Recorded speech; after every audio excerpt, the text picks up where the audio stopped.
కోసపాడు మండలం దీపగుంట గ్రామంలో వెలిసినటువంటి శ్రీ శ్రీ శ్రీ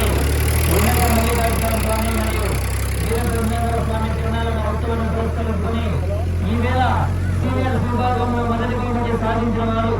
శ్రీ లక్ష్మీ నరసింహ స్వామి ఆశీస్సులతో కొంగూరి రాంగోపాల్ రెడ్డి గారు గుండ్రమాంజన గ్రామం సిరివెల్ల మండలం నంద్యాల జిల్లా వారి చేత 1854 రోజుల 4 ఇంచుల మొదటి బహుమతిని రెండవ బహుమతి సాధించిన వారు శ్రీమల్లి దేవసేన సుబ్రహ్మణ్యేశ్వర స్వామి ఆశీస్సులతో వీరం సుబ్రహ్మణ్యేశ్వర రెడ్డి గారు ఎస్కొత్తూరు గ్రామం పాండ్య మండలం నంద్యాల జిల్లా వారి చేత 1789 అడుగుల 8 ఇంచుల దూరాన్ని రెండవ బహుమతి మూడవ బహుమతి సాధించిన వారు శ్రీ శ్రీ గురప్ప స్వామి ఆశీస్సులతో దోసల గురువరెడ్డి గారు YMR colony Proddatur town YSR Kadapa జిల్లా కమాండ్ గంధి ఆంజనేయ స్వామి ఆశీస్సులతో ఎం రమేష్ బాబు గారు ధన్యవాదపల్లి కాలనీ తాడిపత్రి టౌన్ అనంతపురం జిల్లా వారి చేత 1647 అడుగుల 8 ఇంచుల దూరాన్ని మూడవ బహుమతిని నాలుగవ బహుమతి సాధించిన వారు శ్రీ శ్రీ శ్రీ బల్లికురం పోలేరమ్మ తల్లి ఆశీస్సులతో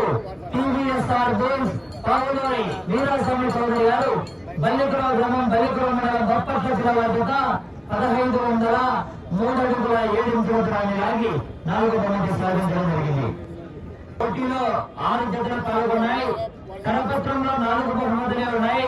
కానీ ఆ 2 జతలు కూడా మన గ్రామానికి వచ్చి నిరుత్సాహంతో బాధపడకుండా వెళ్ళకూడదని ఒక చిన్న దృఢ సంకల్పంతో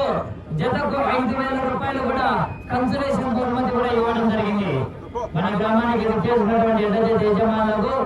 నిరుత్సాహంతో బాధపడకుండా వెళ్ళకూడదని ఒక చిన్న ఉద్దేశంతో జతకు 5,000 రూపాయల యొక్క కన్సలేషన్ బహుమతి ఇవ్వడం జరిగింది. వారు కూడా సదరపూర్వకంగా పేరు పేరున ధన్యవాదాలు తెలియజేస్తున్నారు.